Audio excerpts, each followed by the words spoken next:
Merci beaucoup. La parole est à Georges Fenech. Je voudrais m'associer également, Monsieur le ministre, aux satisfactions exprimées par mes collègues, également aux attentes.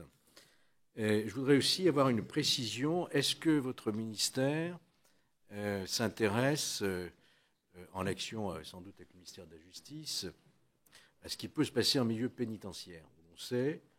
On sait qu'il y a certains discours radicaux qui peuvent se tenir et probablement une source d'endoctrinement, voire de recrutement. Est-ce que, à titre préventif, vous avez également une politique de vigilance à cet égard? Mais je profite de l'occasion de votre présence dans cette commission, en ayant parfaitement conscience d'être hors sujet à double titre. D'une part, je voudrais vous poser une question qui ne relève pas de votre ministère, et qui ne relève pas du sujet qui nous préoccupe aujourd'hui. Si elle relève du ministre des Sports, ne me la posez pas, parce que je ne suis pas sûr d'avoir le... Si même dans cette commission, l'examen de la loi pénale de Mme Taubira. Alors même si, je disais, parler d'hors sujet, il y a quand même des conséquences et des liens non négligeables. D'autant on se souvient que votre prédécesseur avait exprimé de manière très forte des désaccords, des objections avec le projet de loi de l'époque, en écrivant au président de la République, vous le savez parfaitement.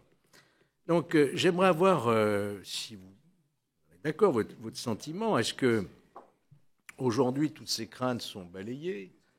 Je pense notamment au fait que si le projet de loi est adopté en l'état, une étude d'impact réalisée par la chancellerie elle-même estime qu'environ 20 000 détenus pourraient bénéficier, alors qu'ils sont en cours d'exécution de leur peine, de la fameuse contrainte pénale qui fait donc l'objet de ce projet de loi. Et donc 20 000 détenus qui vont se retrouver très rapidement dans la nature.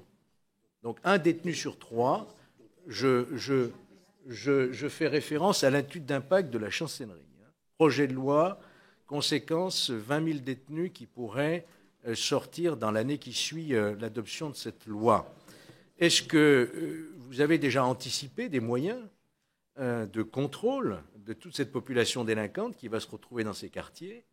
Est-ce que cette situation nouvelle qui va se présenter l'année prochaine fait partie intégrante de vos préoccupations aujourd'hui? En fait, je voudrais avoir un peu votre sentiment sur ce projet de loi qui va nous être soumis.